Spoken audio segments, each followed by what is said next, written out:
Asia കപ്പിൽ ഇന്ന് യുദ്ധമാണ് നടക്കാൻ പോകുന്നത്. 2025 ഏറ്റവും മികച്ച ക്രിക്കറ്റ് പോരാട്ടം.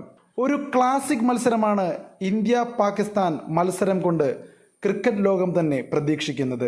തുടർച്ചയായ പരാജയങ്ങളിൽ ഇന്ത്യയെ ഒരു തവണ പോലും തോൽപ്പിക്കാൻ പാകിസ്ഥാന് സാധിച്ചിട്ടില്ല എങ്കിൽ കൂടിയും ഇന്നത്തെ ഇന്ത്യ പാകിസ്ഥാൻ മത്സരം വളരെ വ്യക്തിപരമായ ഒന്നായിട്ടാണ് ഇന്ത്യക്കാരും പാകിസ്ഥാൻകാരും കാണുന്നത് എന്ന് സുവ്യക്തമാണ്. ഒരു അഭിമാന പോരാട്ടം തന്നെയാണ് നടക്കാൻ പോകുന്നത്. ഇന്ത്യൻ ക്രിക്കറ്റ് ലോകത്ത് പുതിയ ചർച്ചകൾക്ക് ഈ ഒരു പോരാട്ടം തിരികൊളുത്തിയിട്ടുണ്ട്. താരങ്ങളുടെ പ്രവൃത്തികളും പ്രതികരണങ്ങളും ഇതിൽ മുതൽക്കൂട്ടാവുന്നുണ്ട്. ഇന്ത്യൻ താരങ്ങളും പാകിസ്ഥാൻ താരങ്ങളും അവർ സെലിബ്രേറ്റ് ചെയ്യുമ്പോഴും അല്ലാത്തപ്പോഴും ഈ ഒരു കളിയെ ഇന്ത്യ പാകിസ്ഥാൻ തമ്മിലുള്ള രാഷ്ട്രീയവുമായി കൂട്ടിക്കുഴയ്ക്കാറുണ്ട്. അവരുടെ പ്രതികരണങ്ങളും പ്രവൃത്തികളും അത് സൂചിപ്പിക്കുന്നതുമാണ്.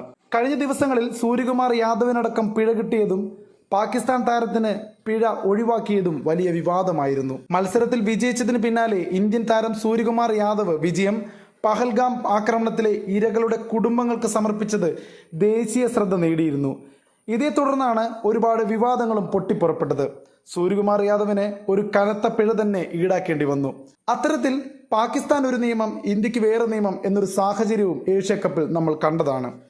എതിർ ടീം അംഗങ്ങളുമായി കൈകൊടുക്കാൻ വിസമ്മതിക്കുകയും അതേസമയം വിജയം രക്തസാക്ഷികൾക്ക് സമർപ്പിക്കുകയും ചെയ്ത സൂര്യകുമാർ യാദവിന്റെ ഈ പ്രവൃത്തി രാജ്യസ്നേഹവും കായിക മര്യാദയും തമ്മിലുള്ള സംവാദത്തിന് വഴി തുറന്നിരുന്നു. ഇന്ത്യയുടെ എക്കാലത്തെയും മികച്ച ക്യാപ്റ്റന്മാരിൽ ഒരാളായ നമുക്ക് വേൾഡ് കപ്പ് ആദ്യമായി നേടിത്തന്ന കപിൽ ദേവ് ഈ ഒരു വിഷയത്തിൽ പ്രതികരണം അറിയിച്ചിരിക്കുകയാണ്.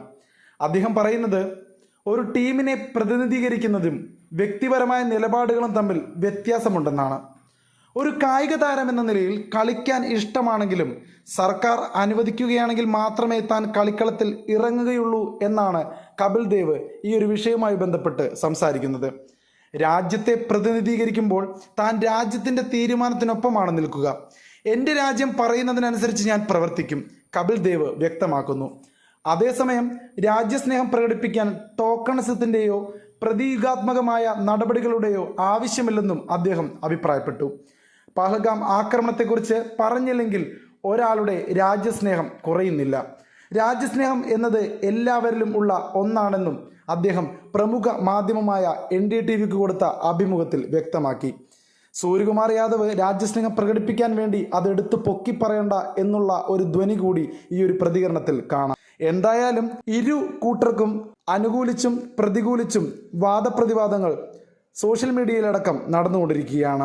ഈ ഒരു പശ്ചാത്തലത്തിൽ അരങ്ങേറുന്ന ഇന്ത്യ പാകിസ്ഥാൻ മത്സരം ആദ്യം പറഞ്ഞതുപോലെ ഒരു യുദ്ധ